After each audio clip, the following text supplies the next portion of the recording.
Saudara Kapolri Jenderal Listio Sigit Prabowo mengatakan tidak ada tembak-menembak dalam kasus kematian Brigadir Yosua di kediaman dinas mantan Kadif Propam Irjen Verdi Sambo. Fakta yang ada adalah peristiwa penembakan terhadap Brigadir Yosua. Tidak ditemukan, saya ulangi, tidak ditemukan fakta peristiwa tembak-menembak seperti yang dilaporkan. Saya ulangi, tidak ditemukan fakta peristiwa tembak-menembak seperti yang dilaporkan awal.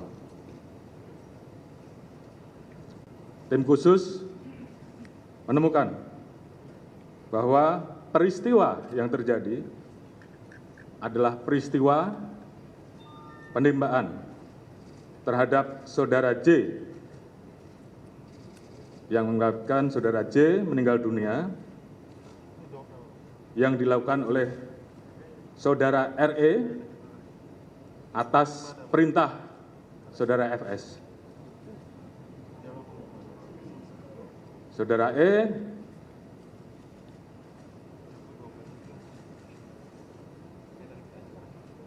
telah mengajukan GC dan saat ini itu juga yang membuat peristiwa ini menjadi semakin terang.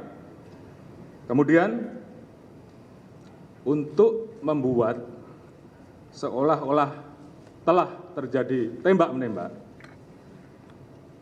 saudara FS melakukan penembakan dengan senjata milik saudara J ke dinding berkali-kali untuk membuat kesan seolah telah terjadi tembak-menembak. Terkait apakah saudara FS menyuruh ataupun terlibat langsung dalam penembakan, saat ini tim terus melakukan pendalaman terhadap saksi-saksi dan pihak-pihak yang terkait. Saudara, lebih lengkap terkait dengan informasi penetapan tersangka Irjen Verdi Sambo, kita akan tanyakan langsung kepada jurnalis Kompas TV. Sudah ada Dipo Nurbahagia langsung dari Barreskrim Mabes Polri. Dipo, setelah Kapolri mengumumkan adanya tersangka baru, salah satunya adalah Irjen Verdi Sambo, apakah ada kemungkinan tersangka lain?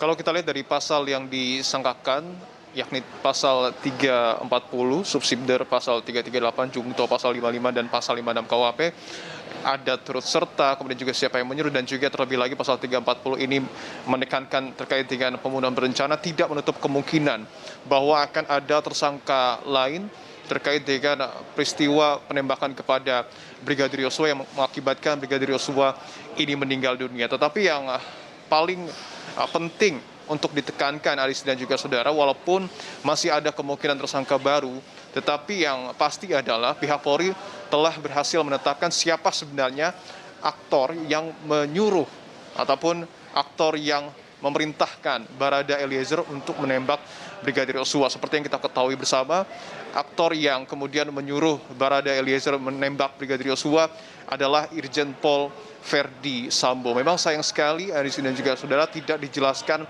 motif apa sebenarnya yang membuat Irjen Pol Verdi Sambo ini memerintahkan Barada Eliezer untuk menembak Brigadir Yosua.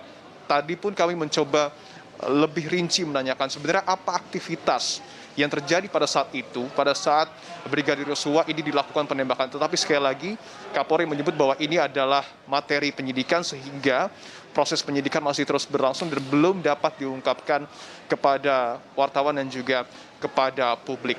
Menarik kalau kita berbicara terkait dengan peran Irjen Pol Verdi Sambo di TKP ataupun pada saat proses penembakan terjadi di rumah dinasnya di kawasan Duren 3, Jakarta, tidak hanya meminta ataupun menyuruh Barada Eliezer menembak Brigadir Yosua, tetapi Irjen Pol Verdi Sambo juga dengan mandiri mengambil senjata dari Brigadir Yosua dan menembakkan senjata tersebut ke tembok-tembok yang berada di rumah dinas, sehingga hal ini dilakukan untuk kemudian membuat spekulasi adanya peristiwa baku tembak antara Brigadir Yosua dan Barada Eliezer yang kita tahu bersama itu adalah cerita awal yang ternyata sampai dan saat ini dan sudah dibantah secara langsung oleh Kapolri Jenderal Listio Sigit Prabowo. Tentu menarik juga pengungkapan kasus ini terlepas dari bagaimana Barada Eliezer ini menuliskan secara langsung, secara sadar sendiri di kertas BAP kronologis terkait dengan penembakan kepada Brigadir Yosua sehingga kasus ini dapat sedikit mengalami terangnya peristiwa seperti apa yang kemudian dijanjikan oleh Kapolri atas instruksi dari Presiden Republik Indonesia Joko Widodo. Sejauh ini Polri sudah menetapkan 4 orang tersangka. Kalau dapat kami rinci adalah Barada Richard Eliezer yang memiliki peran pelaku penembakan. Kemudian juga ada yang kedua tersangkanya adalah Brigadir RR ataupun Brigadir Riki yang memiliki peran membantu dan menyaksikan penembakan. Kemudian juga ada KM. Kalau informasi awal ini adalah sopir dari Putri Chandrawati yang memiliki peran turut membantu dan menyaksikan penembakan korban. Sementara tersangka keempat yang tadi kami sebutkan adalah Irjen Pol Verdi Sambo memiliki peran menyuruh, melakukan dan menskenario peristiwa seolah terjadi tembak-menembak di rumah dinas Irjen Pol Verdi Sambo.